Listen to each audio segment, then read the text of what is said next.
आज विश्व विकास संकेतक और विश्व की रिपोर्टों का जो प्रकाशन होता है, लगभग जो राज्य स्तरीय परीक्षाएं होती हैं, ये आपको पता होगा कि राज्य स्तरीय जितनी भी परीक्षाएं होती हैं, चाहे समीक्षा अधिकारी, सहायक समीक्षा अधिकारी, यूपी पीसीएस, लोअर पीसीएस, इन सभी में करेंट इकोनॉमिक्स में 1 से 2 प्रश्न अवश्य आते हैं। ठीक है, करेंट इकोनॉमिक्स भी है, करेंट अफेयर्स भी। ठीक, आप विगत वर्षों के प्रश्न पत्र उठाकर देखें तो आपको ये विश्वास भी हो जाता है और टॉपिक के प्रति रुचि भी पैदा हो जाती है कि हाँ, इससे प्रश्न अवश्य आता है ना। जब आप कई वर्षों के पेपर देख लेते हैं तो आपको भरोसा हो जाता है कि हाँ, इससे प्रश्न जरूर आता है और हमें पढ़ना अवश्य चाहिए। तो ठीक इसी प्रकार से आज वैश्विक रिपोर्टों और सूचकांकों का जो प्रकाशन हुआ है, एक साथ हम आपको बताएंगे। आपने देखा होगा अभी ग्रुप पर हमने लगभग 85 प्रश्न भेजे हैं करेंट इकोनॉमिक्स के, देखा होगा, या आप शाम को जरूर देखिएगा। और डेली हम ये जरूर चाहेंगे कि लगभग 100 प्रश्न करेंट इकोनॉमिक्स के। ठीक है, ये जो हम पढ़ा रहे हैं वो तो है ही, इसके अतिरिक्त जहाँ कहीं से भी मिलेगा, क्योंकि 10 प्रश्न परंपरागत, 10 से 12 प्रश्न परंपरागत होंगे और 10 से 12 प्रश्न करंट इकोनॉमिक्स पर निर्भर होगा। ठीक है, तो इस तरह से आप अब मेहनत करिए। तो पहली चीज है आर्थिक स्वतंत्रता सूचकांक।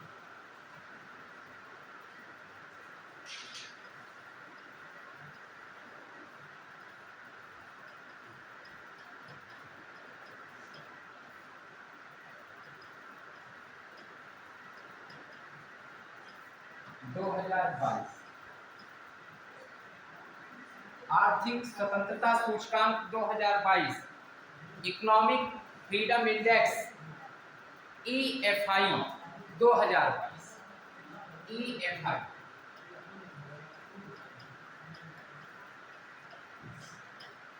अब ये प्रश्न है आर्थिक स्वतंत्रता सूचकांक 2022।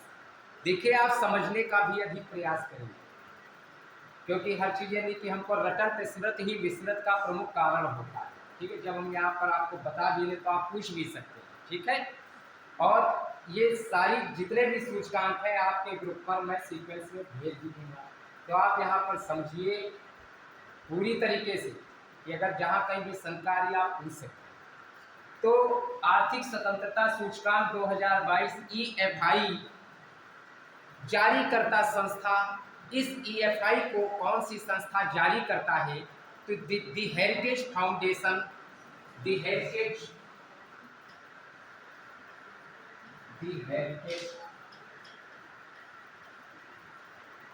फाउंडेशन, द हेरिटेज फाउंडेशन एवं वॉल स्ट्रीट जर्नल एवं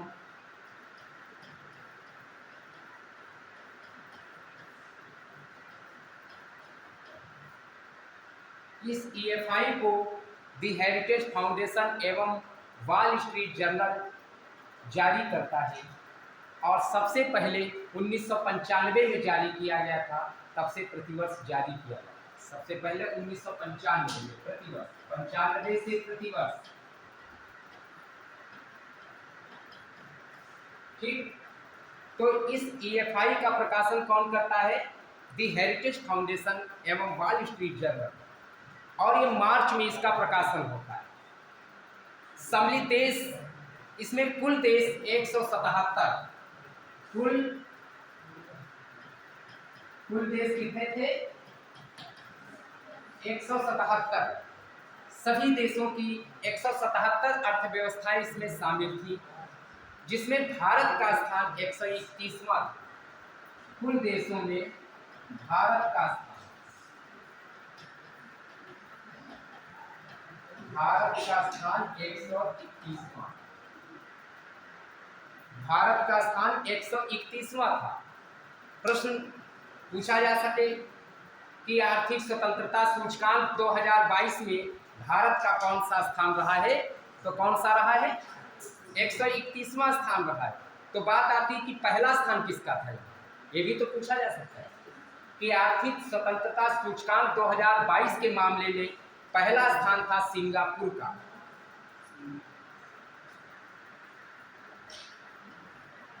प्रथम सिंगापुर।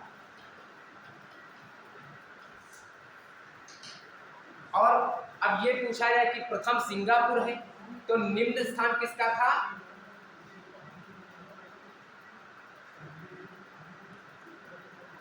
उत्तरी कोरिया। उत्तरी कोरिया निम्नतम स्थान उत्तरी कोरिया।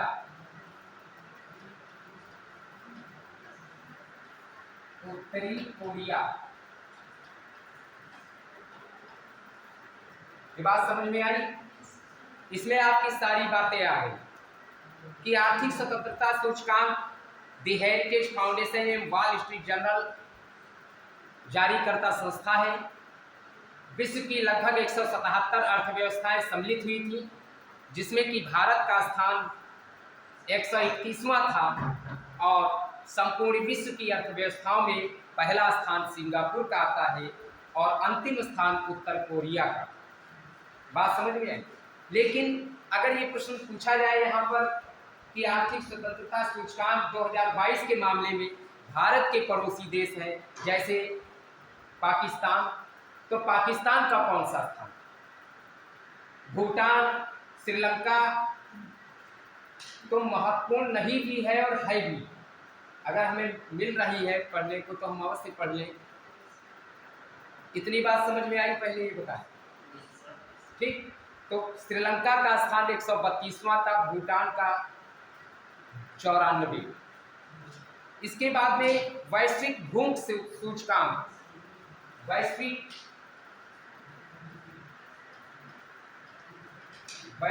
भूख सूचकांक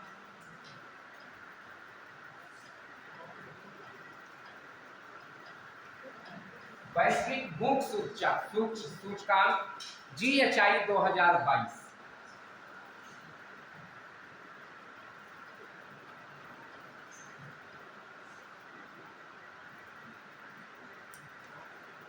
हमने आपको विगत व्याख्यान में इस बात को बताया भी है, आपने पढ़ा भी होगा जब मैं समावेशी विकास इत्यादि अध्यायों को पढ़ाया था, उसमें ये बात आई भी थी। तो वैश्विक भूख सूचकांक concern world wide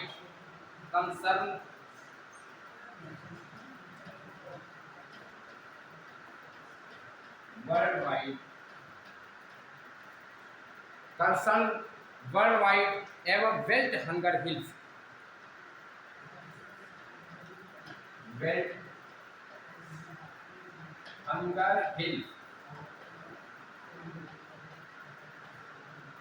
hunger hills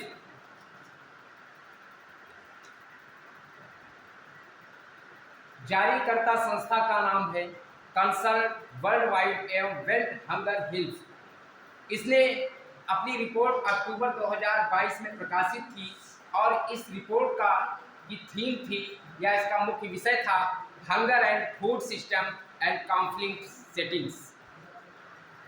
इसमें संपूर्ण विश्व की लगभग 121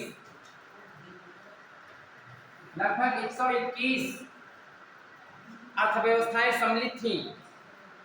अब आप सोचिए कि भारत का स्थान कौन सा था? 107वां।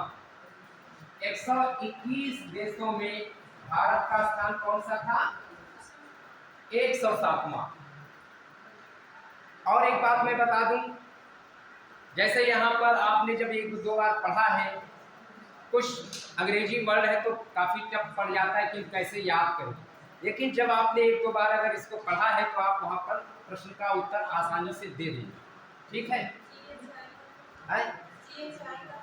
GHI वैश्विक भूख सूचकांक, global hunger index, global hunger index, इसमें सबसे पहला स्थान बेलारूस का आता है, शीर्ष स्थान पर बेलारूस है।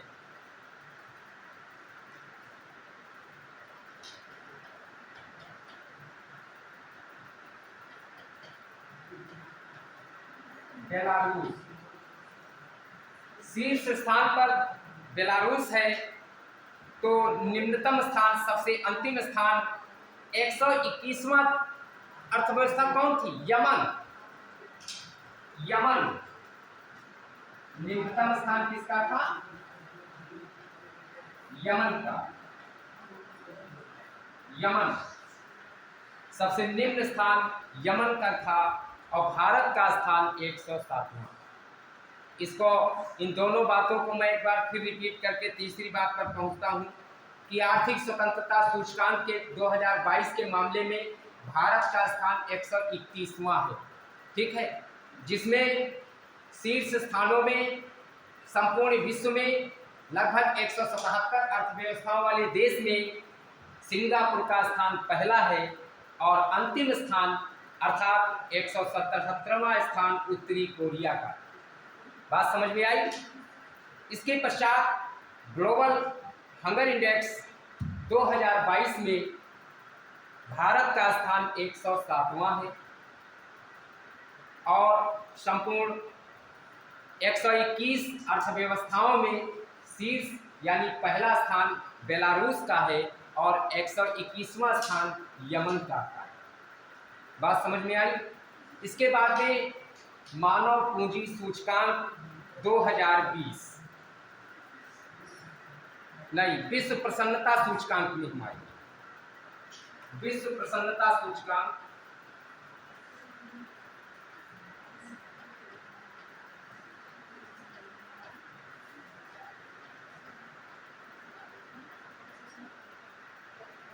विश्व प्रसन्नता सूचकांक 2022 वर्ल्ड हैप्पीनेस इंडेक्स। अब विश्व प्रसन्नता सूचकांक में भारत का स्थान कौन सा है? कितने लोग भारत में प्रसन्न रहते हैं? आप यहाँ पर इतने हम सभी लोग बैठे हैं, अगर ये प्रसन्नता की बात की जाए, गांव-गांव, शहर-शहर जा करके हम अगर प्रसन्नता की बात करते हैं, शायद बहुतायत लोग ये बताएंगे हमें ये दिक्कत, हमें वो परेशानी है ना, कुछ ना कुछ अप्रसन्नता की बात करते हैं। लेकिन इस प्रसन्नता सूचकांक का जनक या खुशहाली के रूप में सबसे पहले भूटान का नाम आता है संपूर्ण विश्व में। उसने अपनी अर्थव्यवस्था को प्रसन्नता के आधार पर व्यक्त किया। तो विश्व प्रसन्नता सूचकांक UN sustainable development solution network UNSDSL 2022 इस जारीकर्ता संस्था का नाम है United Nations sustainable development solutions network यानी UNSDSL। इसने अपनी रिपोर्ट मार्च 2022 में जारी की थी, जिसमें कि लगभग संपूर्ण विश्व की 146 अर्थव्यवस्थाएं सम्मिलित थी। इसमें कुल देश 146 थे, कुल देश 146 थे, जिसमें भारत का कौन सा स्थान था? विश्व प्रसन्नता सूचकांक के मामले में भारत का स्थान 136वां था। यानी ये कहा जा सकता है कि हमारे भारत में बहुतायत लोग प्रसन्न रहते हैं, और हो भी क्यों ना प्रसन्न, क्योंकि संपूर्ण विश्व की धरा जो भारत है, ये संपूर्ण विश्व का प्रत्येक दृष्टि से प्रतिनिधित्व भी करती है। आप चाहे जलवायु की दृष्टि में लें, चाहे प्राकृतिक संसाधनों की दृष्टि से देखें, आप देखिए भारत में भूमि, जल, वन, प्राकृतिक संपदाएं इत्यादि बहुतायत है। बहुतायत मात्रा में खनिजों की बात करें, आप देखिए कोविड-19 में उसमें जो वैक्सीन बनाने में एक पदार्थ की आवश्यकता थी, वो संपूर्ण विश्व में कहीं नहीं मिल पाया, भारत में। विविधताओं की धरती है भारत, बस कमी क्या है कि हम उसका सकुशल उपयोग नहीं कर पाते। उसके पीछे भी बहुतायत कारण होते हैं, जैसे अशिक्षा है, या तकनीकी की कमी है, इत्यादि बहुत सारी बातें आती हैं। प्रतिभाएं तो सब में हैं, बस उन प्रतिभाओं को जागृत करने की बात है। ऐसा नहीं कि आपने पढ़ा नहीं, हमने नहीं पढ़ा, सब पढ़ते हैं। अब उस प्रतिभा का प्रस्फुटन समय पर हम कर पाते हैं कि नहीं कर पाते हैं, ये बात सिर्फ प्रेरणा से हो सकती है।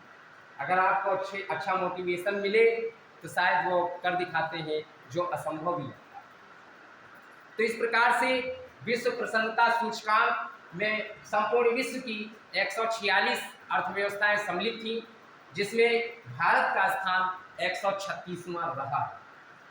प्रश्न आ जाए कि विश्व प्रसन्नता सूचकांक में भारत का स्थान कौन सा, तो कौन सा है? हम जानते हैं कि घर पर आप पढ़ते रहिए, क्योंकि आजकल सभी बहुत व्यस्त भी रहते हैं, तो इस तरह आपको याद भी हो जाएगा। ठीक है, तो दोबारा जब हम कहेंगे तो रिवीजन के आधार पर होगा कि रिवीजन करते रहिए। और पहला स्थान किसका है? सबसे खुशहाल देश फिर कौन सा? फिनलैंड।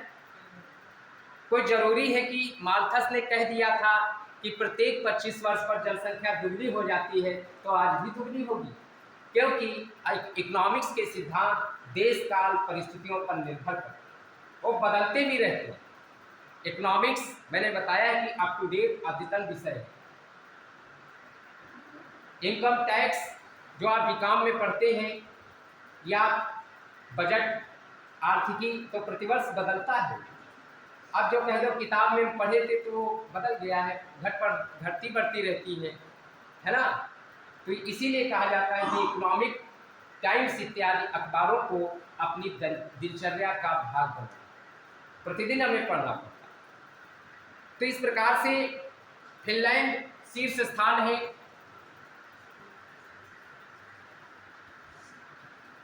विश्व प्रसन्नता सूचकांक के मामले में फिनलैंड का पहला स्थान है और अंतिम स्थान अफगानिस्तान का है। यानी वहां पर बहुत सारे लोग अप्रसन्न ही रहते हैं।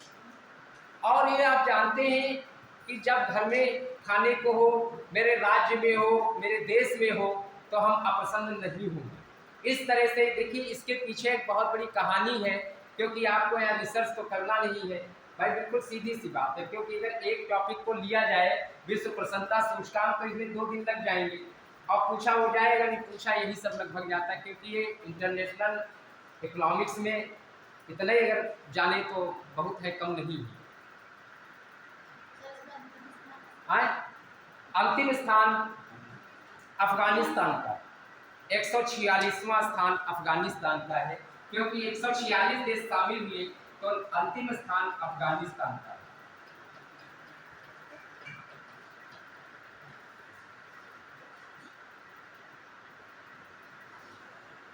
अंतिम स्थान अफगानिस्तान का रहा। इसके बाद में मानव विकास रिपोर्ट 2022 बहुत इंपॉर्टेंट है, पिछली बार ये पूछा भी गया था। मानव विकास रिपोर्ट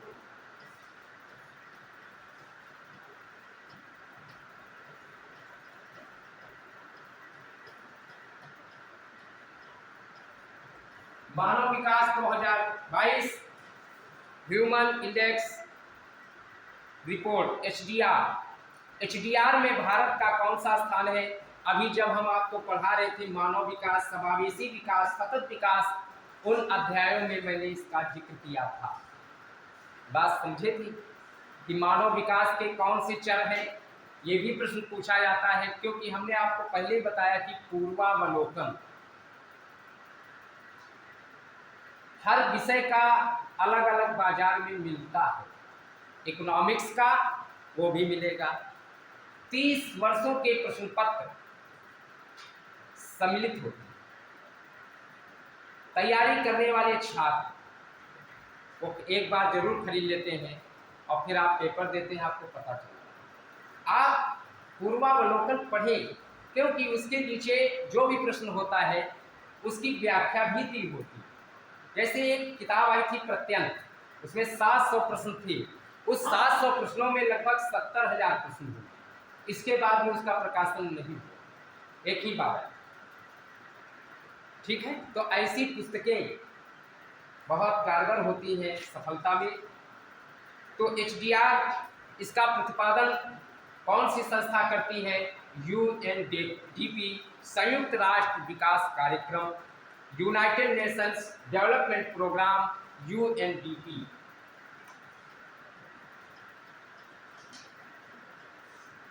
यानी प्रश्न इस तरह से भी पूछा जा सकता है कि मानव विकास रिपोर्ट कौन सी संस्था जारी करती है? मानव विकास रिपोर्ट की जारी करता वाला संगठन कौन सा है? तो कौन सा है? संयुक्त राष्ट्र विकास कार्यक्रम। इसमें लगभग 191 अर्थव्यवस्थाएं शामिल थी पूरे विश्व की। 191 देश इसमें शामिल थे, कुल 191, जिसमें हमारे भारत का स्थान कौन सा था? इन 191 देशों में हमारे भारत का स्थान कौन सा था? 132वां। लेकिन इसके पूर्व में 2021 में लगभग 131वां स्थान। अब मानव विकास रिपोर्ट में संपूर्ण विश्व में लगभग 191 देशों में शीर्ष स्थान स्विट्जरलैंड का।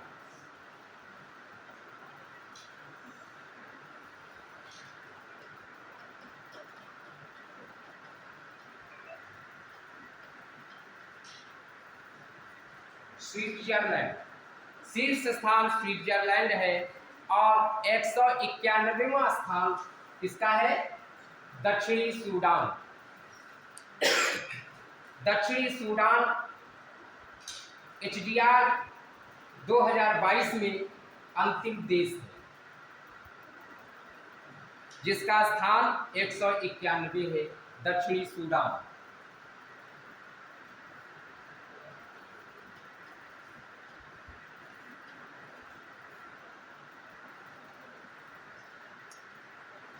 इसके बाद में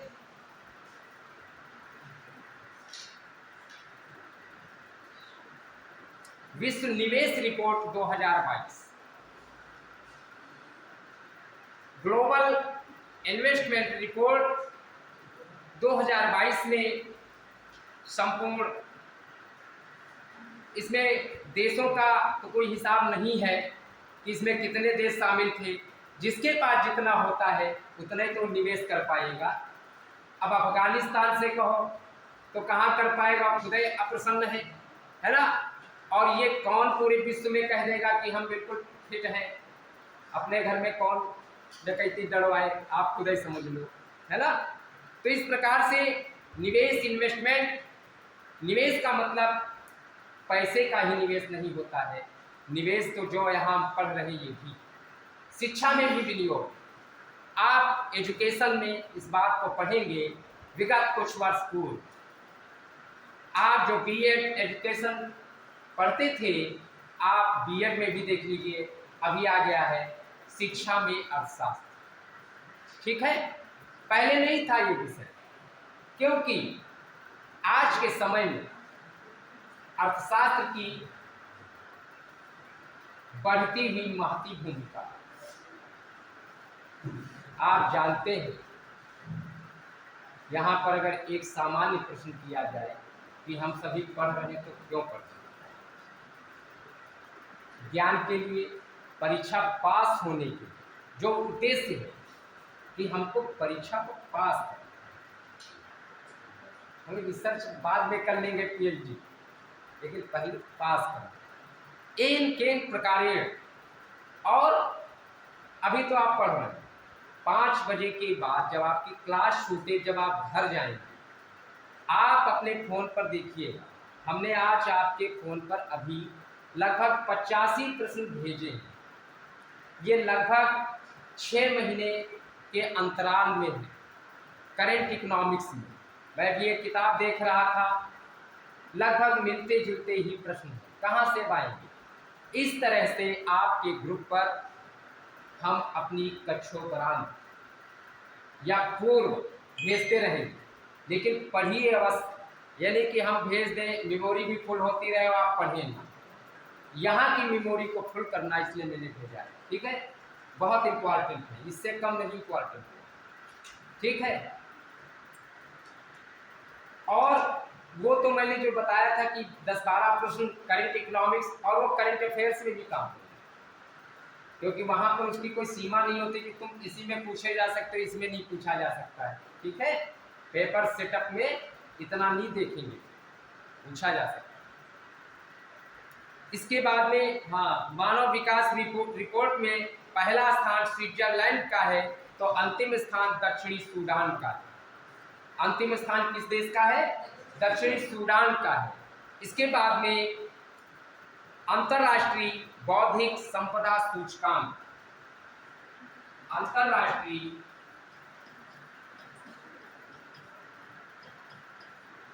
बौद्धिक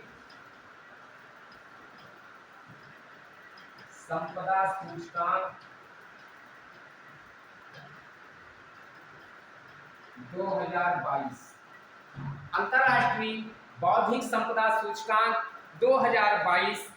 अब बात आती है कि संपूर्ण विश्व में अंतरराष्ट्रीय बौद्धिक संपदा सूचकांक को कौन संगठन जारी करता है, कौन सा संस्था जारी करती है इसको, बताइए।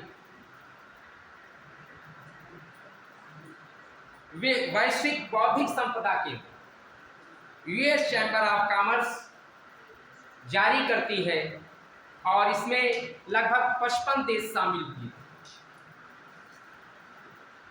55 देश। अब इन 55 देशों में भारत का स्थान कौन सा है?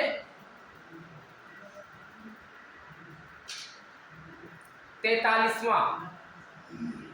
भारत का स्थान 43वां। देखिए, स्थान में गड़बड़ी ना करना, जहां पर समझ में पूछ लेना, हो सकता है हम भी पढ़ाने में कहीं हो, आंकड़ों में हो सकता है विषय, क्योंकि यहाँ पर खड़े होकर कोई भी व्यक्ति नहीं कह सकता है कि हम परिपूर्ण हैं। अब मेरे बात कोई नहीं है ना, सब अधूरे हैं, पूर्ण कोई नहीं है, तो इसलिए आपकी भी नजर बनी रही है। तो अंतरराष्ट्रीय बौद्धिक संपदा सूचकांक में भारत का स्थान 43वां है और संपूर्ण विश्व में शीर्ष स्थान अमेरिका का है। पहला स्थान अमेरिका का है। अब आप सोच रहे होंगे तभी तो वहां की अर्थव्यवस्था बहुत ज्यादा है, और आज हम भारतवासी या हमारे देश की अर्थव्यवस्था अभी 3.5 ट्रिलियन भी नहीं पार करता है, जबकि लक्ष्य 2025 तक है 5 ट्रिलियन का। और जबकि उत्तर प्रदेश की जो बजट भी हुआ है उसमें 1 ट्रिलियन अर्थव्यवस्था का आकार बनाने का लक्ष्य हुआ है ना। हाँ, 2027 तक आत्मनिर्भर राज्य बनाने के लिए, कि हम आत्मनिर्भर हो। वैसे तो जो नियोजन का प्रारंभ 1 अप्रैल 1951 को हुआ था, तो आर्थिक विकास की जो 5 अवस्थाएं दी हैं, प्रोफेसर रोस्टोव ने आर्थिक विकास की अवस्थाओं को प्रस्तुत किया, जिसमें आर्थिक विकास की तीसरी अवस्था का नाम है टेक ऑफ स्टेज, आत्मस्फूर्त की अवस्था। तो हम तो ये मानते हैं कि भारत हमारा देश 1952 से टेक ऑफ स्टेज में चल रहा है, आत्मनिर्भर है। लेकिन अब आत्मनिर्भर तो मैं हूं, लेकिन अगर 1971 में युद्ध हुआ, 65 में युद्ध हुआ, फिर सूखा पड़ गया, तो ये तो आकस्मिक विपदाएं और आपदाएं हैं। अब इसमें हमने 3 मंजिल का मकान बनवाया है फर्स्ट क्लास, हम समृद्ध थे, आ गया भूकंप, गिर गया, तब का, तो ये तो हो सकता है। हम है तो ठीक, लेकिन अब गिर गया, अब क्या किया जाए, सारा पूंजी लगा दिया, तो अब चरमरा जाए अर्थव्यवस्था, वो अलग बात है। लेकिन 1952 से टेक ऑफ स्टेज में मैं चल रहा हूं। मैं ये नहीं भी कह रहा हूं, मैं का मतलब यहाँ पर मेरा देश, कि मैं परिपक्वता की अवस्था में चल रहा हूं, मेच्योर। लेकिन आज के समय में जो स्थिति चल रही है, अगर इसी तरह से रहा तो भारत एक परिपक्व देश भी होगा, क्योंकि परिपक्वता की श्रेणी में भारत चल रहा है। आप देखते होंगे बहुत सारे देशों में, जैसे कि यूक्रेन का युद्ध हुआ, उसमें भी भारत ने मध्यस्थता की। बुलाया तो उसी को जाता है जो कुछ सक्षम हो। तो भारत तो बहुत तेजी से बढ़ रहा है, सामाजिक, आर्थिक, राजनीतिक अनेक नाना प्रकार के बिंदुओं पर। इसके बाद में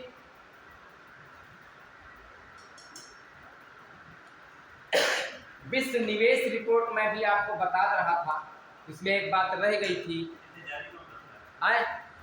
अंतरराष्ट्रीय बौद्धिक संपदा सूचकांक को अंतरराष्ट्रीय बौद्धिक संपदा केंद्र जारी करता है।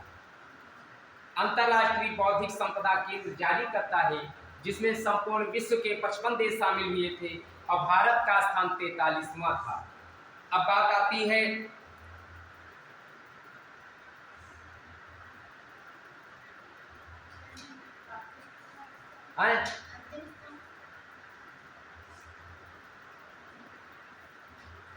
इसमें अंतिम स्थान की कोई सीमा ही नहीं, क्योंकि ये बुद्धि से जुड़ा प्रश्न है।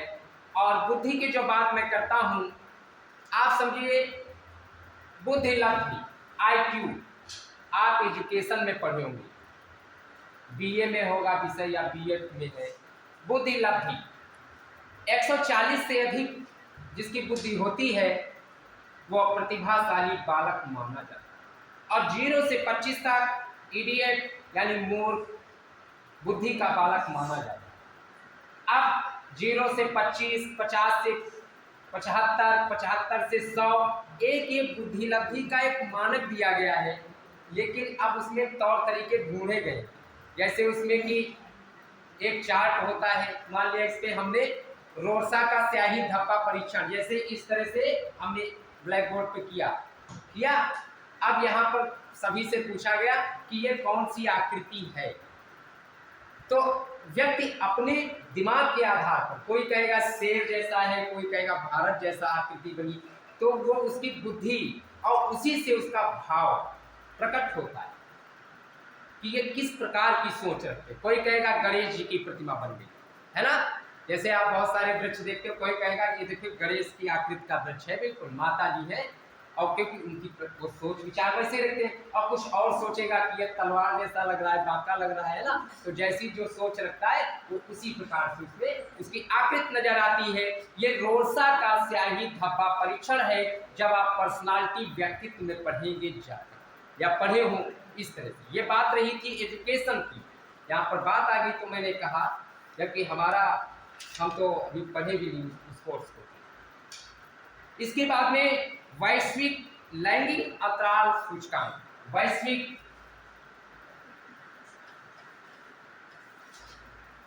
लैंगिक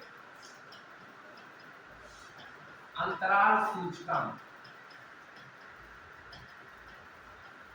2022,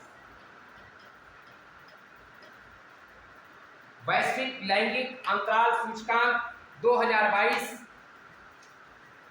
इसको कौन सी संस्था जारी करता है? WEF, विश्व आर्थिक मंच, वर्ल्ड इकोनॉमिक फोरम, यानी विश्व आर्थिक मंच वैश्विक लैंगिक अंतराल सूचकांक को जारी करता है। और ये जो सूचकांक है ये 2022 के ही पड़ गए, क्योंकि 23 अभी तो बीता भी नहीं है ना। इसमें लगभग 146 देश शामिल हुए। इसमें कुल कितने देश शामिल हुए थे? 146 देश। अब वैश्विक लैंगिक अंतराल सूचकांक में 146 देश जब शामिल हुए तो हमारे देश भारत का स्थान 135वां था। 135वें स्थान पर भारत है। अब बात आती है कि 135वें नंबर पर भारत है, तो इसका पहला स्थान किस देश का है? तो आइसलैंड का। और प्रथम स्थान, शीर्ष स्थान पर आइसलैंड है।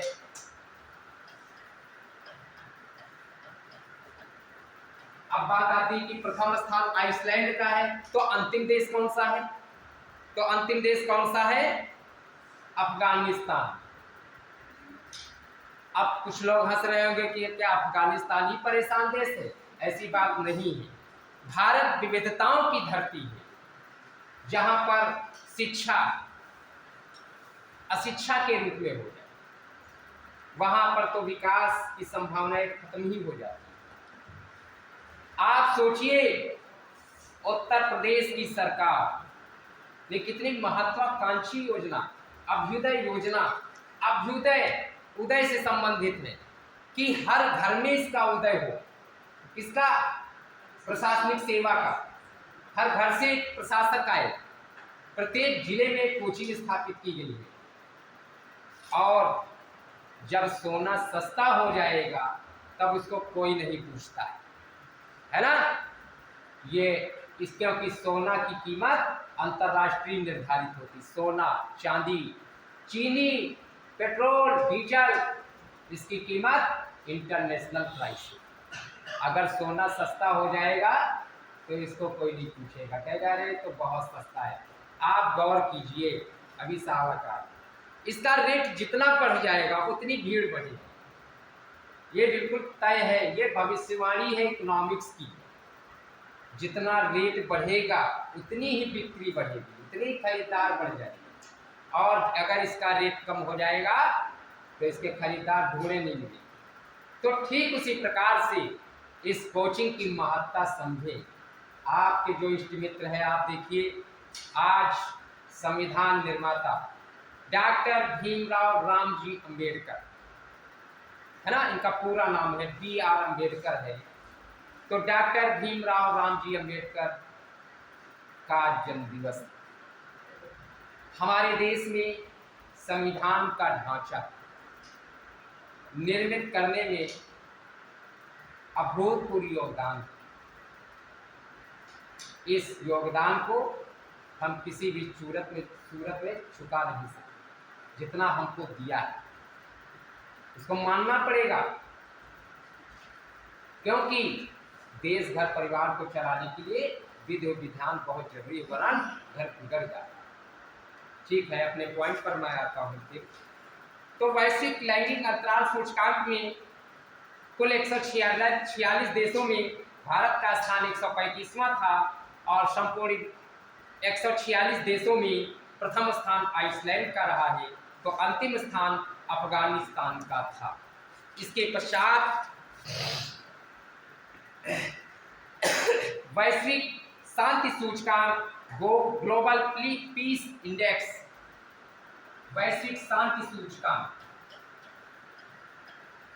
वैश्विक शांति सूचकांक 2022, वैश्विक शांति सूचकांक 2022, ग्लोबल पीस इंडेक्स GPI 2022। अब इस GPI को कौन जारी करता है? कौन सी संस्था? Institute for Economics and Peace, Institute for Economics and Peace जारी करता संगठन का, जिसने 2022 में वैश्विक शांति सूचकांक को जारी किया था और इसमें संपूर्ण विश्व की लगभग 163 अर्थव्यवस्थाएं सम्मिलित थी।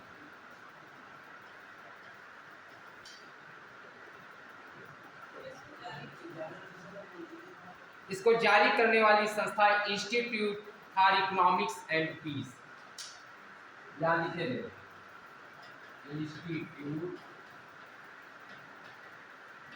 For Economics and Peace 2022। ठीक, 163 देश शामिल, भारत का स्थान 135वां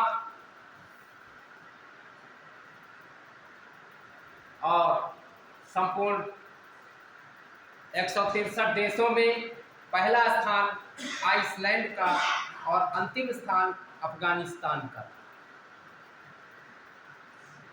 GPI ग्लोबल पीस इंडेक्स में पहला स्थान आइसलैंड का, लिख लीजिए, अंतिम स्थान अफगानिस्तान का था, तो हमारे भारत का स्थान 135वां था।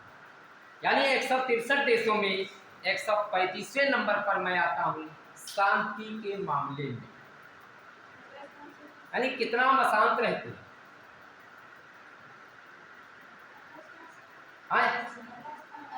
आइसलैंड। इसके बाद में बहुत महत्वपूर्ण बात है, भ्रष्टाचार बोध सूचकांक 2021।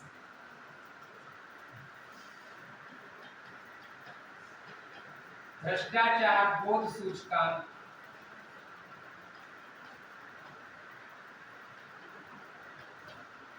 इस मामले में हम ठीक हैं, कुछ एक मामलों में गड़बड़ है भारत में, बाकी भारत की स्थिति अच्छी। तो भ्रष्टाचार बोध सूचकांक ट्रांसपेरेंसी इंटरनेशनल यानी TI इसका प्रकाशन करता है। Transparency international, transparency international TI। देखिए, अगर यहाँ पर हम लिख देते हैं स्पीड में, अगर कोई चीज आपको शब्दावली में समझना है तो पूछ लेना, गलत मत लेना। और इसके बाद में जो भी मैं बता रहा हूँ आपको आपके ग्रुप पर भेज देंगे, ठीक है। तो उसको आप चाहे प्रिंट निकलवा लेना या अपने फोन से पढ़ लेना, आपके पास रजिस्टर है उस पर भी दोबारा लिख लेना, तो रिवीजन भी हो जाएगा। क्योंकि बार बार पढ़ने का टाइम है, तो चलते फिरते पढ़ते रहो और याद हो जाएगा। आप सोचिए, क्या हनुमान चालीसा याद करते हो? जब 10 दिन पढ़ते हो 11वें दिन याद हो जाता है। इसी तरह पढ़िए, क्योंकि आपको तो हम अपने जैसा बताते रहते हैं, मार्गदर्शन करते रहते हैं कि चिंता मत करिए।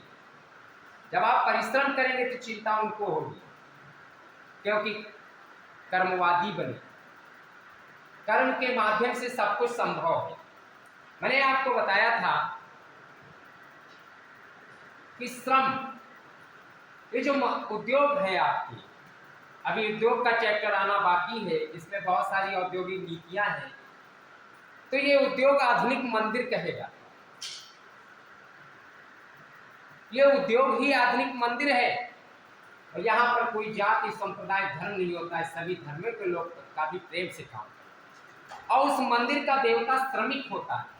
और आप सोचिए श्रमिक कितना महत्वपूर्ण होता है कि जिस फर्नीचर पर भी मैं बैठा हूं इसको किसी श्रमिक ने ही बनाया। श्रमिक अनगढ़ पत्थरों को भी मूर्ति का रूप दे देता है, जिसको हम आप पूजा करते हैं। तो महत्वपूर्ण श्रमिक है वो देवता है। कर्मवादी बने, कर्म करें, परिश्रम करें, और जब आप मेहनत करेंगे, खूब मेहनत करेंगे, तो प्रभु ईश्वर और अल्लाह वो निर्णय और न्याय सही करता है। इसलिए आप मेहनत करिए, ये नहीं कि खूब मंदिर जाओ तो भगवान सफल करेंगे, खूब मेहनत से पढ़िए। भ्रष्टाचार बोध सूचकांक ट्रांसपेरेंसी इंटरनेशनल TI, इसमें लगभग संपूर्ण विश्व की 180 अर्थव्यवस्थाएं सम्मिलित थी। 180। भ्रष्टाचार बोध सूचकांक में संपूर्ण विश्व की 180 अर्थव्यवस्थाएं सम्मिलित थी। अब उत्सुक भी होंगे कि हमारे भारत का स्थान कौन सा है, तो 85, 85वां स्थान इस मामले में, 85वां स्थान। अब सर्वाधिक भ्रष्टाचारी देश कौन सा है शीर्ष पे? डेनमार्क। डेनमार्क। और लास्ट में दक्षिणी सूडान, अंतिम देश दक्षिणी सूडान है।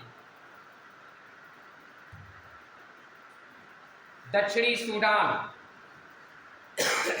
अगला है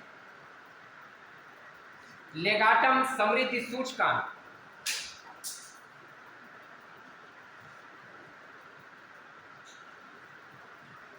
लेगाटम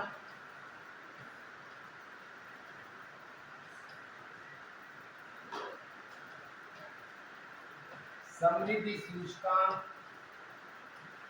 2010। अब बताइए, लेगाटम समृद्धि सूचकांक यानी LPI 2022। अब इसको कौन सी संस्था जारी करती है? लेगाटम इंस्टीट्यूट। नवंबर 2021 में लेगाटम समृद्धि सूचकांक को जारी किया था, जिसमें लगभग संपूर्ण विश्व की 167 अर्थव्यवस्थाएं सम्मिलित थी। 167। और जब 167 अर्थव्यवस्थाएं सम्मिलित थी तो हमारे देश भारत का कौन सा स्थान था? 101वां स्थान। 101 नंबर पर भारत था।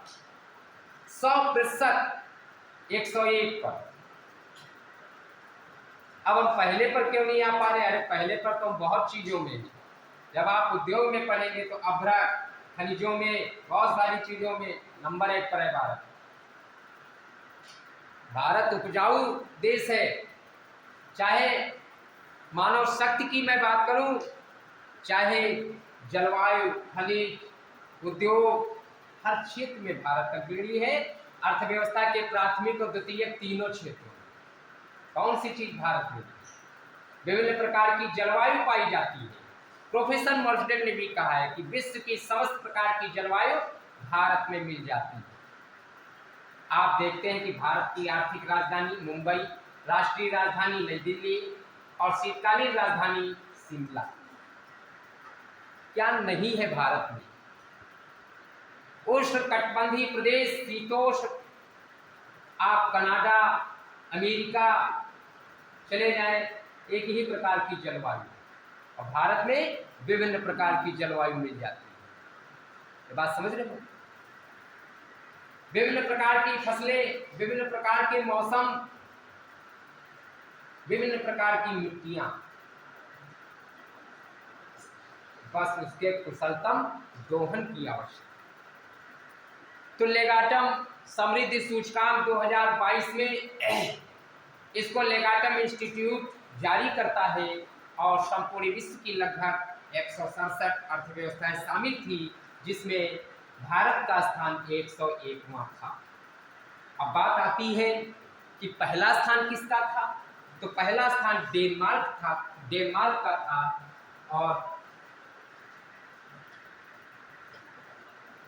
और अंतिम स्थान दक्षिणी सूडान का। अंतिम स्थान किसका था?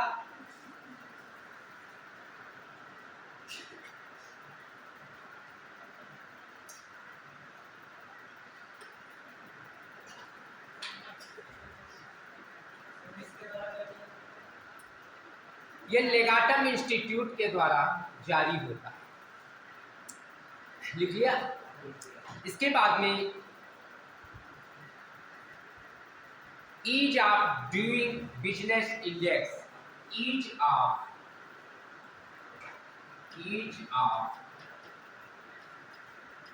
डूइंग बिजनेस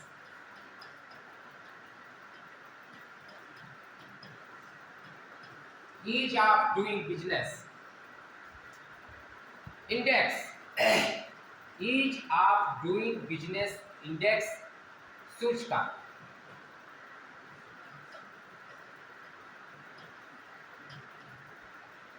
इसे कौन जारी करता है? विश्व बैंक एवं अंतरराष्ट्रीय वित्त निगम। विश्व bank, world bank and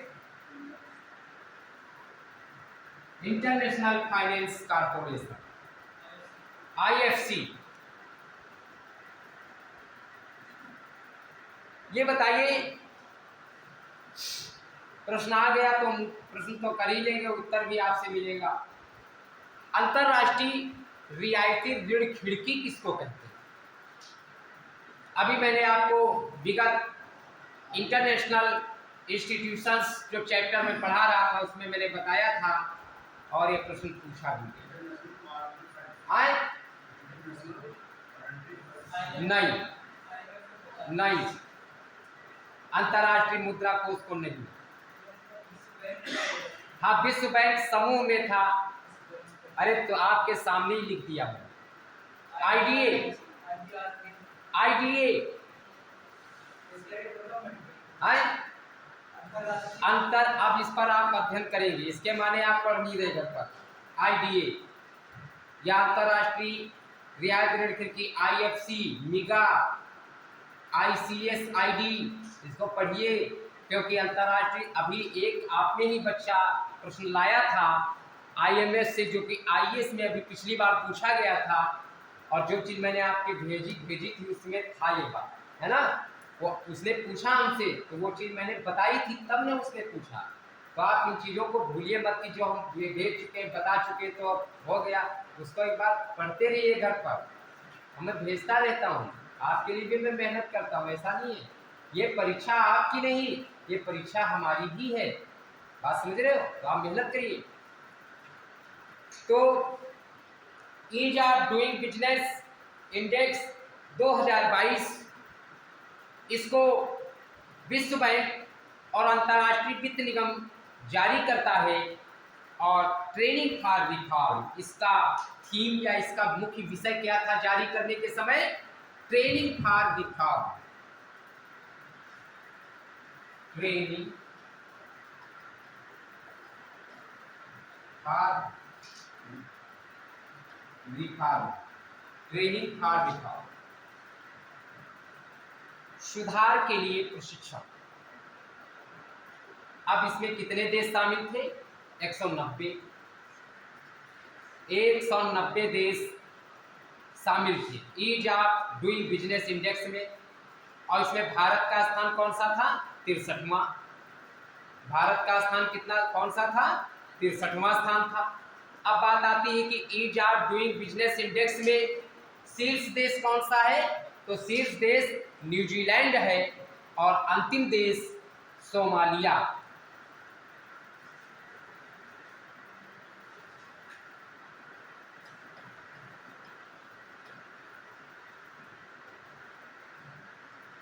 Somalia शीर्ष देश न्यूजीलैंड, और अंतिम देश यानी 190वां स्थान सोमालिया का है। इसके बाद में सामाजिक प्रगति सूचकांक 2022, सोशल प्रोग्रेसिव इंडेक्स, सामाजिक प्रगति सूचकांक, सामाजिक प्रगति सूचकांक 2022। अब सामाजिक प्रगति सूचकांक 2022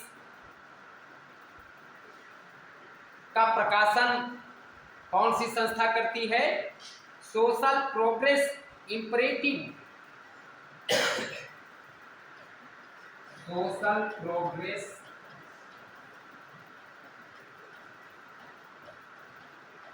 इंपरेटिव, और ये संस्था कहां पर है? America. SPI, social progress imperative, यानी एसपीआई, अमेरिका। इसने सामाजिक प्रगति सूचकांक के मामले में दिसंबर 2022 में रिपोर्ट प्रस्तुत की थी, और इसमें संपूर्ण विश्व की लगभग 169 देश शामिल थे, 169, और जिसमें भारत का स्थान था 110वां। यानी सामाजिक प्रगति सूचकांक के मामले में 169 देशों में भारत का स्थान 110 था, और पहला स्थान उगते सूरज का देश किसको कहते हैं? और डूबते सूरज का देश। अब भारत में सबसे पहले कहाँ सूर्य उदय होता है? आए, इसकी राजधानी कौन सी है? आए, अरुणाचल, अरुणोदय। और एक बात मैं बता दूं, जो सूर्य भगवान है, सूरज भगवान, ये अपने समय से 2.5 घंटे पूर्व उदय हो जाता है। ऐसा नहीं कि वो 7 बजे तुमको दर्शन हुए, सो के उठे तो तभी निकले हैं, 2.5 घंटा पहले ही उनमें बहुत तेज होता है ना, बहुत तेज है, 2.5 घंटे, और सबसे पहले वही उदित हो जाए। तो सामाजिक प्रगति सूचकांक नॉर्वे का पहला स्थान है और अंतिम देश दक्षिणी सूडान है। नॉर्वे का पहला स्थान है, नॉर्वे और दक्षिणी सूडान। दक्षिणी सूडान का 169वां स्थान है, लिख लिया। स्पीड बढ़ाइए क्योंकि पढ़ने को तो बहुत कुछ बाकी पड़ा, ठीक है। बीच बीच में आपको टहलाते भी रहते हैं इसीलिए कि आपका मन बोर ना हो, क्योंकि इकोनॉमिक्स है फिर बोरियत महसूस करने लगती है, तो इसलिए टहलाता भी रहता हूँ। कहीं अरुणाचल प्रदेश, आज तो पूरा विश्व टहल रहे हो, दक्षिणी सूडान ज़्यादा टहल रहे हो, अपने अफगानिस्तान।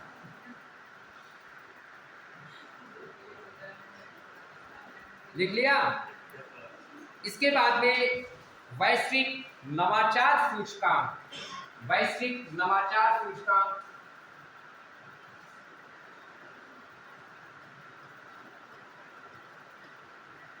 अब ये बताइए, ये नवाचार सूचकांक, नवाचार क्या होता है? ये नवाचार क्या है? जैसे कुछ लोग ये सोच रहे हैं कि नौरंग अचार, वो तो उसकी बात तो नहीं कर रहे हैं। देखिए इकोनॉमिक्स में एक शब्द है नवप्रवर्तन, नवाचार और इनोवेशन। हमारे इस जनपद में ये अभ्युदय कोचिंग में स्मार्ट क्लास में पढ़ रहा हूँ, ये शिक्षा के क्षेत्र में एक नवाचार है। शिक्षा की एक नवीन विधियों का प्रयोग किया गया, पुरानी विधियों को त्याग कर नई विधियों को, तकनीकियों को अपनाना ही नवाचार कहलाता है, नवप्रवर्तन कहलाता है। और ये नवप्रवर्तन किसी एक क्षेत्र में ही नहीं होता है।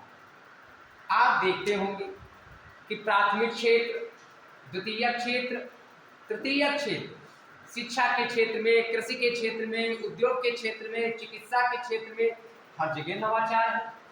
अब इस नवाचार में संपूर्ण विश्व में कौन आगे है और हम कहां पर हैं, इस बात को हमें देखना। तो वैश्विक नवाचार सूचकांक 2022 में ग्लोबल इनोवेशन इंडेक्स 2022, इसका प्रकाशन World Intellectual Property Organization, world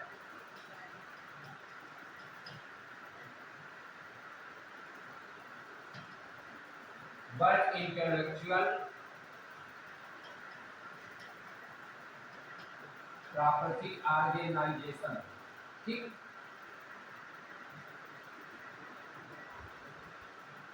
New York, और सितंबर 2022 में वैश्विक नवाचार सूचकांक का प्रकाशन हुआ। लगभग 132 देश शामिल थे संपूर्ण विश्व में। वैश्विक नवाचार सूचकांक में 132 देश शामिल हुए, लिखते जाइए, जिसमें कि भारत का स्थान 40वां, भारत 40 नंबर पर, यानी नवाचार के मामले में बहुत तेजी से बढ़ रहा है। बहुत सारे लोगों के खाते नहीं थे बैंक में, खाते हो गए, भीम ऐप से भी पैसा निकालते हैं, अपने घर पर भी निकाल लेते हैं, बैंक भले न जा पाए। इतना में तकनीकी में आगे बढ़ रहे दिन पर दिन। क्या हम आप कभी सोचे थे कि आज जो खड़िया और चाक से लिखते थे गांव में, आज भी एक परंपरा है ना। और आज हम यहाँ पर इस तकनीकी के माध्यम से पढ़ रहे और पढ़ा रहे हैं। इतनी हाईटेक व्यवस्था, कितना बढ़िया फर्नीचर, सुसज्जित क्लास, तो ये किसकी देन है? इन नवाचार की देन है। आप सोचिए, हर क्षेत्र में नवाचार है। ये भी आने वाला है कि पूरे शरीर की स्क्रीनिंग हो जाएगी, कहाँ पर क्या समस्या है वो सामने प्रकट हो जाएगी। कोई जरूरी नहीं कि हम इतने का MRI कराएं, इतने कराते घूमे इधर उधर, सब पता चल जाता है। चिकित्सा के क्षेत्र में भी ये भी प्रगति हो रही है, आप सोचिए, है ना। तो ये नवाचार है, इनोवेशन इसको कहते हैं। जैसे आपने पढ़ा नवाचार, तो नवाचार क्या है जानो, कि पुरानी विधियों को त्याग करके जब नई विधियों को अपनाते हैं, चाहे उत्पादन में हो चाहे तकनीकी हो, तो नवाचार कहलाता है। और इस मामले में हमारे देश भारत का स्थान 40वां है, यानी लगभग हम नवाचार के मामले में समृद्धता की तरफ कदम बढ़ा रहे हैं। इसके बाद में विश्व प्रतिस्पर्धात्मक रिपोर्ट, क्या चीज, विश्व वैश्विक नवाचार सूचकांक में पहला स्थान स्विट्जरलैंड का है। घड़ियों वाला देश, कहाँ की घड़ियां मशहूर है, कोई बताएगा? हमें नहीं पता है, आप बताइए घड़ियां कहाँ की मशहूर है? आए स्विट्जरलैंड की लैंड की, लेकिन हमारे भारत में जो उत्तराखंड में HMT भारत की कंपनी थी, जहां पर आज भूत विराजमान, बंद हो गई। लोग एक एक वर्ष तक प्रतीक्षा सूची में रहते थे और माल नहीं मिल पाता, और आज वो प्रतिष्ठान रुग्ण हो गया, बंद हो गया, और अन्य घड़ी कंपनियों ने कब्जा कर लिया। तो इसलिए यह ना भूलें, हमारे देश की भी जो उत्तराखंड में शायद रुद्रपुर में या वहीं कहीं है ये कंपनी HMT, वो बंद हो गई। संपूर्ण विश्व में इसका निर्यात होता था, और बहुत अच्छी कंपनी, मेड इन इंडिया, समझ गए। तो ये बात मैं इसलिए बता दिया हूँ कि घड़ियों का शहर स्विट्जरलैंड है, लेकिन हमारा भारत कहीं कम नहीं। इसके बाद में इसमें पहला स्थान लिख लिया, अंतिम स्थान कौन सा है? गिनी, गिनी,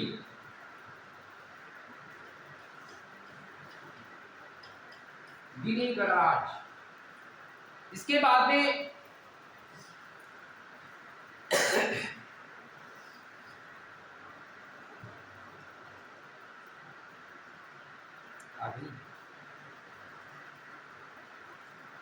ये आपने सूचकांक लगभग कितने हो गए? हो गए होंगे 15-20 हो गए, 12 हो गए, ठीक है। और एक तो बता दें, विश्व प्रतिस्पर्धात्मक रिपोर्ट, विश्व प्रतिस्पर्धात्मकता रिपोर्ट, विश्व प्रतिस्पर्धात्मकता रिपोर्ट,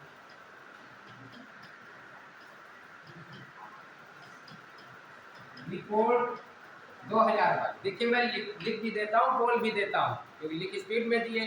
अब आप बड़े हो गए हुए हैं ना, तो हर एक बात को लिखना, तो समय की भी बर्बादी हो जाती है, और हम ये चाहते हैं कि कम समय में जितना अधिक से अधिक कर लिया जाए। तो विश्व प्रतिस्पर्धात्मकता रिपोर्ट, वर्ल्ड कॉम्पिटिटिवनेस रिपोर्ट 2022, इसका प्रकाशन अंतरराष्ट्रीय प्रबंधन विकास संस्थान, अंतरराष्ट्रीय प्रबंधन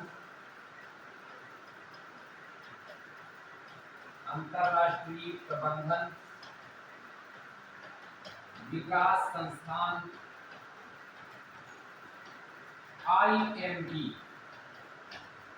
IMD करता है। इसलिए जून 2022 में इस रिपोर्ट का प्रकाशन किया था। संपूर्ण विश्व की लगभग 63 अर्थव्यवस्थाएं शामिल थी इसमें, 63। अब सोचिए कि 63 अर्थव्यवस्थाएं शामिल थी, और हमारे देश भारत का स्थान 37वां था।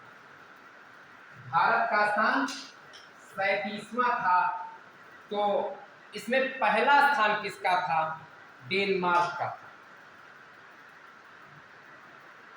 दुग्ध देश किसको कहते हैं? बताइए। हैं? पढ़ते नहीं हो, भूगोल लग रहा है। दुग्ध देश। वैसे तो मेरे देश भारत का दूध के उत्पादन में पहला स्थान है।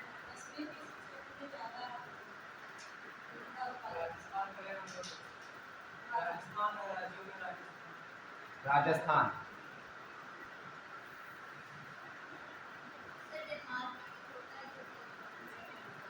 ऑपरेशन फ्लड के सूत्रधारक डॉक्टर वर्गीज कुरियन, अमूल फैक्ट्री गुजरात।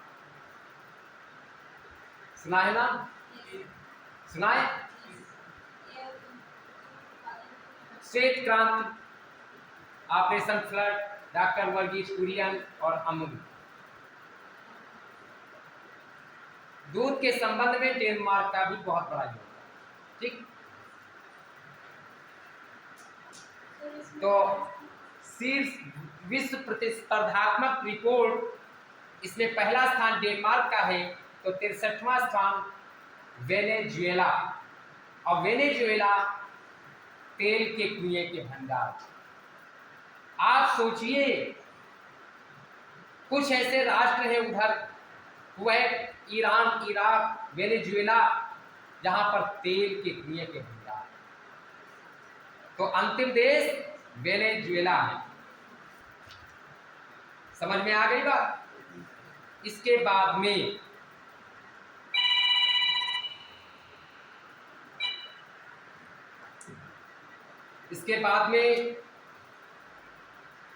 कुछ अंतर्राष्ट्रीय नियुक्तियां हुई हैं जिनको हम आपके, क्योंकि ये हमने आपको जो हमने इंटरनेशनल इंस्टीट्यूशंस लेक्चर दिए थे उनमें आपको हमने बताया भी है। संक्षेप में लगभग 1 मिनट में हम बोलेंगे, आप सुनेंगे और ये हम ग्रुप पर भेज देंगे, क्योंकि बार बार उसी चीज़ को रटना, समय को बर्बाद करना यहाँ पर। तो इसलिए मैं इतने पूछूंगा कि यूनाइटेड नेशंस ऑर्गेनाइजेशन यूएनओ के महासचिव कौन है? मैंने बताया था एंटोनियो गुटेरेस हैं, जो कि कहाँ के हैं? पुर्तगाल। इसके बाद में IBRD यानी विश्व बैंक के अध्यक्ष डेविड आर मालपास, जब वहां आप पढ़ रहे थे, याद है? हाँ, तब मैंने बताया, तब भूल जाते हो। इसके बाद में IMF क्रिस्टलिना जॉर्जिएवा और ये बुल्गारिया की थी, ये यहाँ पर प्रतिनिधित्व कर रही हैं IMF। इसके बाद में WTO के महानिदेशक नगोजी ओंकोंजो-इवेला, ये नाइजीरियन थी। ठीक, इसके बाद में ADB एशियाई विकास बैंक, ADB का मुख्यालय कहाँ पर है बताइए? ADB एशियाई विकास बैंक का मुख्यालय कहाँ पर है? कई बार पूछा गया है। आप देखिए, देखो, अगर हमारे पास पूर्वालोकन इकोनॉमिक्स का होगा तो मैं ग्रुप पर में भेज दूंगा। ऑप्शन नहीं दे पाएंगे। सफलता का कोई, परिश्रम का कोई ऑप्शन नहीं होता है कि उसका ऑप्शनल विकल्प हम ढूंढते घूमें। Philippines, Manila. ठीक है, ADB।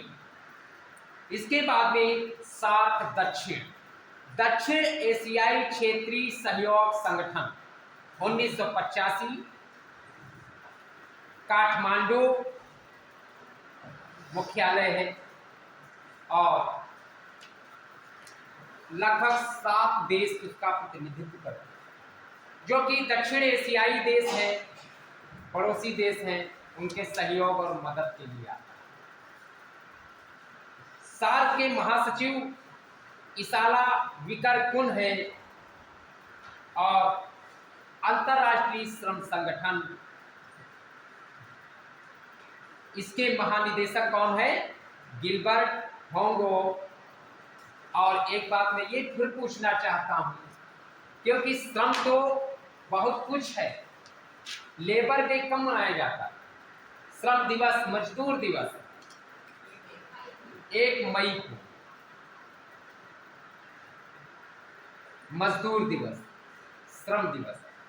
लेकिन जब बात श्रम की आ गई तो मैं 30 सेकंड में एक बात पूछना चाहता हूं।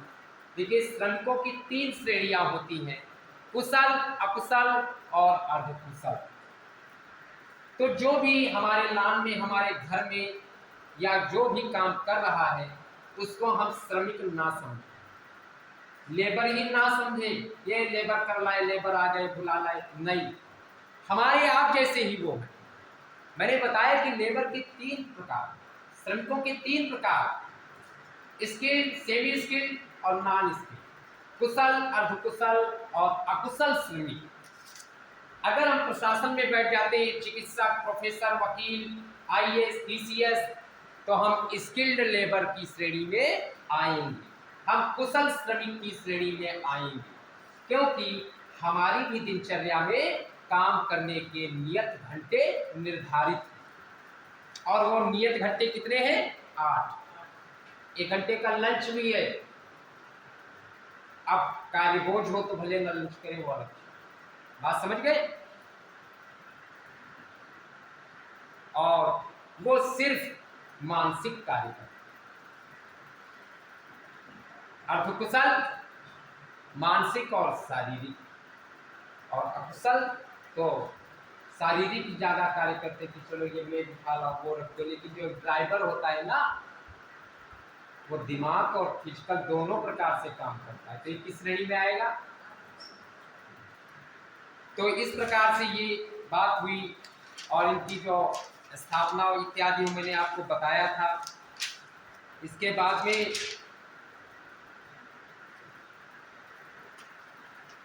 कुछ बजट के बारे में चर्चा रह गई थी। उस दिन मैंने आपके ग्रुप पर भेजा था, आपने पढ़ा भी, लेकिन मैं चाहता हूं कि अब हमारे पास 14 मिनट बचे हैं यहाँ पर, कोई ऐसी बात नहीं, 20 मिनट भी ले सकते हैं। तो पूरे टॉपिक को न पकड़ करके हम जो चीज़ रह गई उसी को बता दें, ठीक है? क्योंकि बजट से भी प्रश्न आएंगे।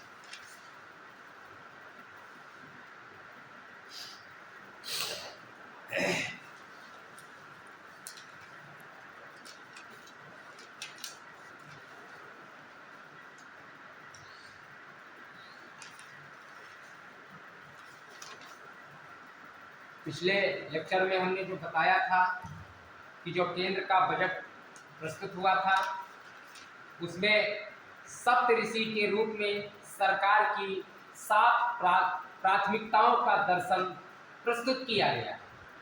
सप्तऋषि बजट था, कोविड काल के दौरान का अमृत बजट था, और ये विकास का दूरदर्शी बजट है, और अब तक का सबसे बड़ा बजट है, उत्तर प्रदेश का भी और संघ सरकार का, जिसमें कि सभी प्राथमिकताओं को तो हमने आपको बताया था पिछले बार में। आज 2023-24 के दौरान सरकार का कुल व्यय कितना था, कितना अनुमानित किया गया है कि सरकार का कुल व्यय कितना?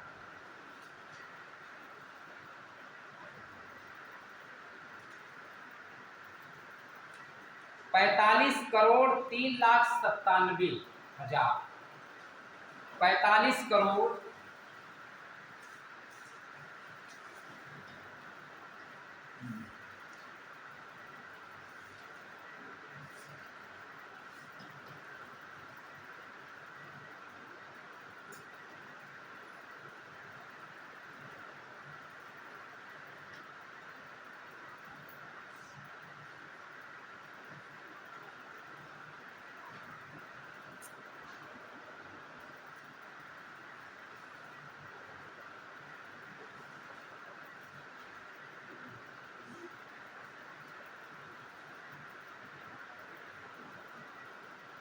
97 करोड़।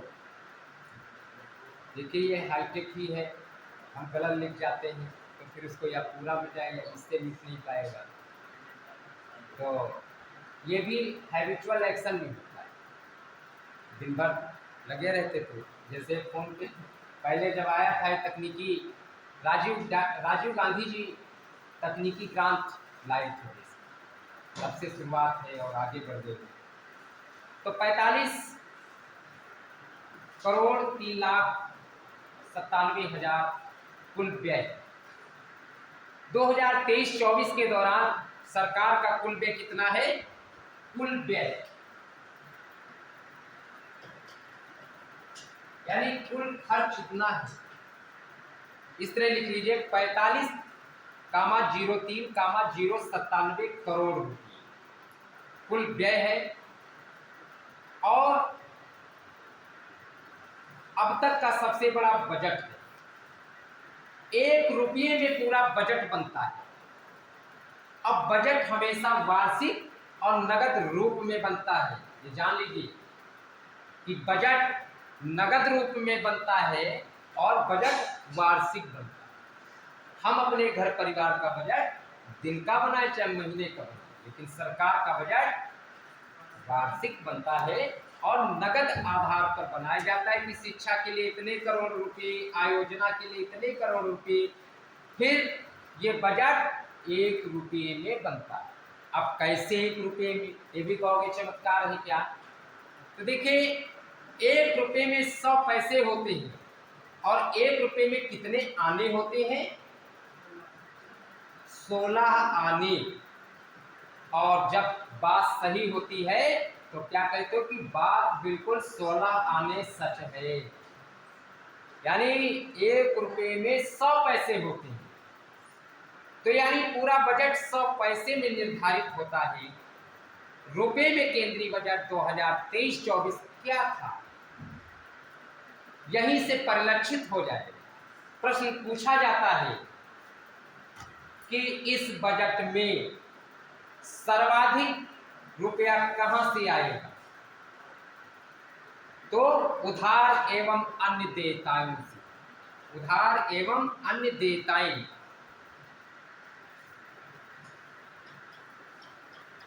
उधार एवं अन्य देयताएं 34 पैसे, पूरे 100 में 34 तो उधार एवं अन्य देयताओं से आएगा और निगम कर से 15 पैसे और इनकम टैक्स से 15 पैसे, सीमा शुल्क 4 पैसे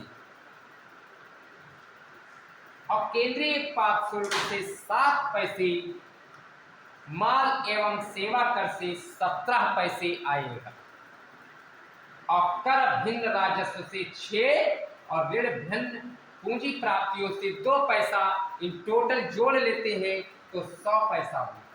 यानी केंद्रीय बजट 2023-24 जो अनुमानित है उसमें उधार एवं अन्य देयताओं से 34 पैसे आएगा, यानी सर्वाधिक पैसे आने की संभावना है और सबसे ज्यादा पैसा जाएगा भी कहां पर?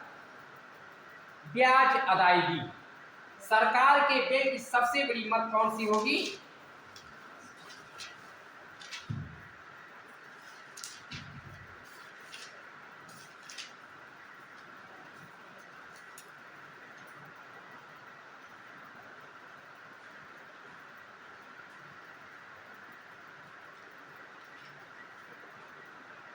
ब्याज अदायगी सरकारी खर्च की सबसे बड़ी मद है, जिस पर 20 पैसे इन्वेस्ट होते हैं, 20 पैसे, और रक्षा पर तो 8 पैसे। बस यहां पर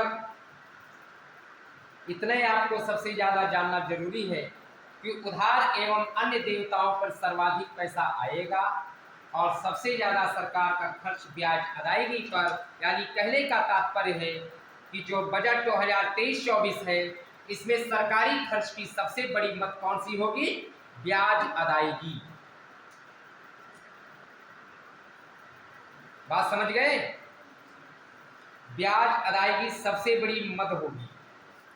इसके बाद में एक प्रश्न यहाँ पर बनता है, बजट में उल्लेख किया गया है श्री अन्न। श्री अन्न, अब ये शब्दावली जो है कई मायनों में महत्वपूर्ण है। प्रश्न पूछा जा सकता है कि जो बजट है श्री अन्न का नाम दिया गया, अब ये श्री अन्न में क्या है, पूछा जा सकता है कि श्री अन्न में कौन कौन कौन से अन्न सम्मिलित है। तो पौष्टिक अनाजों को स्वास्थ्य के लिए भी उपयुक्त तथा किसानों के लिए भी बहुत लाभदायक माना गया। इसी बात को परिलक्षित करते हुए, ध्यान देते हुए भारत को इनके उत्पादन के लिए अग्रतर यानी वैश्विक हब बनाने का इरादा प्रकट किया। इसीलिए इस बजट में श्री अन्न योजना को लागू किया गया है। कि अब ये क्यों, आप देखते हैं कि बहुत सारी फसलें जा रही हैं, जैसे कुट्टू है ना, रामदाना है, कुटकी है, कोदो है, बहुत सारे लोग हम आप तक नहीं जानते हैं। हाँ, मोटे अनाज। अब बताइए, अगर तुम्हारे सामने अनाज, तुम दाल चावल गेहूं जान गए, अब कोदो रखा हो, कुटकी रखा हो, नहीं जान पा रही, तो सरकार भी क्या करती है, इन फसलों को बढ़ाने के लिए प्रेरित करती है ना। तो इस बजट में इन पौष्टिक अनाजों को वैश्विक हब बनाने की दृष्टि से आगे बढ़ाया गया है। और इस आगे बढ़ाने के लिए भारत में भारतीय बाजरा अनुसंधान संस्थान, लिख लीजिए, भारतीय बाजरा अनुसंधान संस्थान,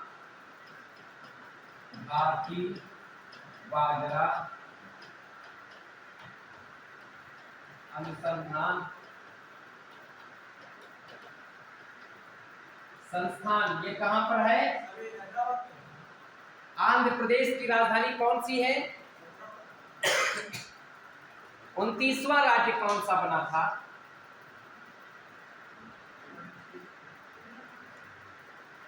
देखिए अगर कोई चीज आ जाएगी तो अब हम आपसे बीच बीच में प्रश्न हम इधर उधर के भी करते हैं, जिससे आपका ज्ञान भी बढ़ेगा। 29वां राज्य तेलंगाना, ठीक है, पढ़ते रहिए। तो मैं बात करता हूं श्री अन्न। आप सोचिए, कलयुग में अन्न में ही प्राण है, ये बात बिल्कुल सत्य है। अब श्री अन्न में किन किन अनाजों को सम्मिलित किया गया, जरा लिख लीजिए। प्रश्न आ सकता है कि श्री अन्न में कौन सा सम्मिलित नहीं है। ठीक, तो पहली चीज, श्री अन्न अनाजों में ज्वार, बाजरा, कुट्टू, ज्वार, बाजरा, कुट्टू,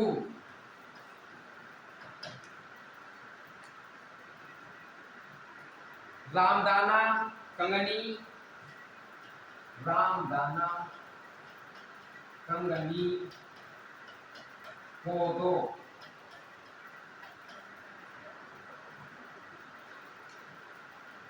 कोदो, चीना व सामा, चीना व सामा, ये श्री अन्न अनाजों में सम्मिलित है। श्री अन्न अनाजों में ये बातें सम्मिलित हैं, ये फसलें आपकी सम्मिलित हैं। अब इन फसलों के उत्पादन के लिए सरकार प्रेरित और प्रोत्साहन भी दे कि इतना उत्पादन हो कि वैश्विक हब बन जाए भारत। आए देखिए, नवरात्रि का व्रत, नवरात्रि के व्रत में कुट्टू, सिंघाड़ा, आप बाजार में दुकान पर जाएंगे तो वो कुट्टू बता देगा क्या होता है, हम तो सुने हैं। और कुट्टू और सिंघाड़ा का आटा बनता है ना, तो इसका हब बनाना है। कोदो, कोदो की खीर बनती थी। रामदाना, आप देखते हैं कि जब जन्माष्टमी इत्यादि प्रसाद बढ़ता है, ठीक है, आप देखते हैं कि बहुत महंगा क्यों होता है, वो सिर्फ इसीलिए उत्पादन कम है ना। तो इन चीज़ों का जब उत्पादन हम बढ़ाएंगे तो आगे बढ़ेंगे। इसके बाद में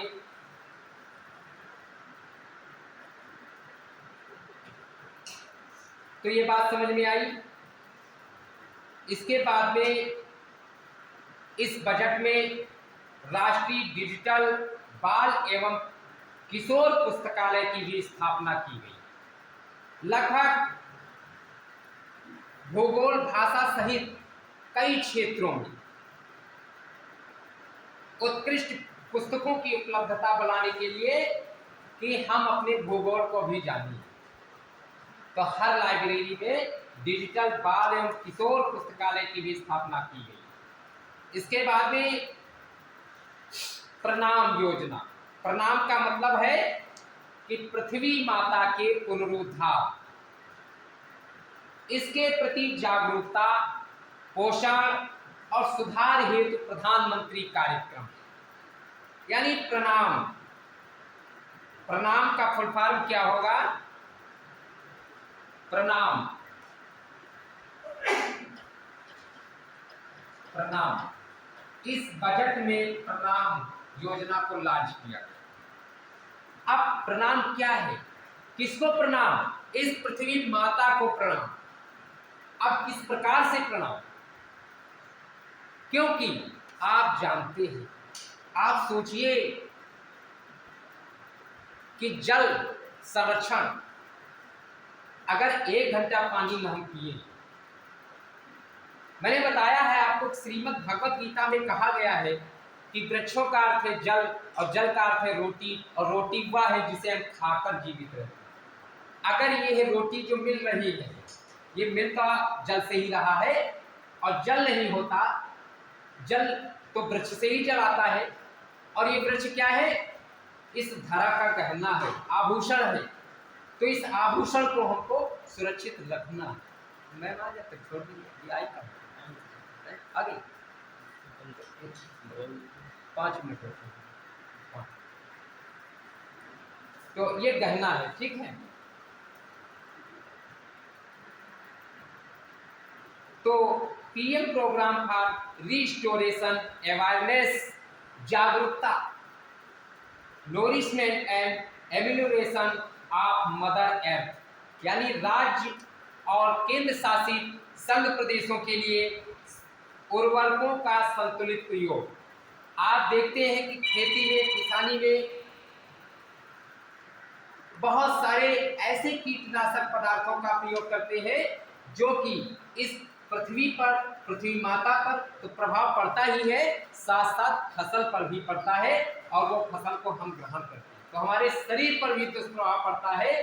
तो इस बात को देखते हुए सरकार ने प्रणाम योजना लॉन्च की, यानी इनके स्थान पर वैकल्पिक प्रयोग अपनाए। नीम कोटित यूरिया, अभी आपने देखा होगा कि सरकार ने नीम कोटित यूरिया, और यह नीम कितना फायदेमंद है इस फसल के लिए और कितना शरीर के लिए। औषधियों की तो जननी है नीम, लगभग 200 बीमारियों में कारगर नीम। सहजन भी कम नहीं, सहजन 300 बीमारियों को जड़ देगा। आप देखते होंगे रेलवे लाइन, सड़क किनारे ये पेड़ लगे होते हैं। आप सोचते होंगे कि सोशल फॉरेस्ट्री में सरकार ने आम क्यों नहीं लगाया, ये सहजन ही क्यों लगाया? तो आप सोचिए, इसका आयुर्वेदिक उपाय, औषधि है ना। तो इस सरकार के खजाने में आयुर्वेद की औषधि का भंडार है। आज के लिए इतना। और एक चीज मैं बता दूं, अगले दिन भारत के शीर्ष राज्य केंद्र शासित प्रदेशों में पूछा जाता है कि क्रम से स्थापित कीजिए, आता है क्रम से रखिए। तो इस तरह से अगले दिन जब भी लगता है, कुल मिलाकर ये कहने का तात्पर्य है कि 10-12 दिन आपको बहुत मेहनत करनी होगी। अगर 10-12 दिन ये कायदे से पढ़ लिए तो ये आप समझ लीजिए पेपर देख के आप खुद सोचोगे कि खाली नहीं जाएगा, पढ़ा हुआ मिलेगा। अब मैंने ये भी सोच लिया है कि लगभग जैसे आपके में 85 सवाल एक मैंने भेजे हैं, लगभग 20-30 सवाल और भेजे हैं, ये सब करंट इकोनॉमिक्स के। पढ़िए जरूर, एक एक क्वेश्चन पढ़ना। मैंने प्रश्न के उत्तरों पर टिक भी लगा दिया है, जिससे कि आपको गूगल पे ढूंढना ना।